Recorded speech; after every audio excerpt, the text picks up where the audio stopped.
ലംഘനം ക്ഷമിച്ചും പാപം മറച്ചും കിട്ടിയവൻ ഭാഗ്യവാൻ.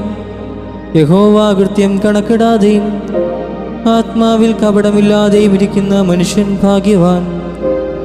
ഞാൻ മിണ്ടാതെയിരുന്നപ്പോൾ നിത്യമായ ഞരക്കത്താൽ എൻ്റെ അസ്ഥികൾ ക്ഷയിച്ച് പോയി.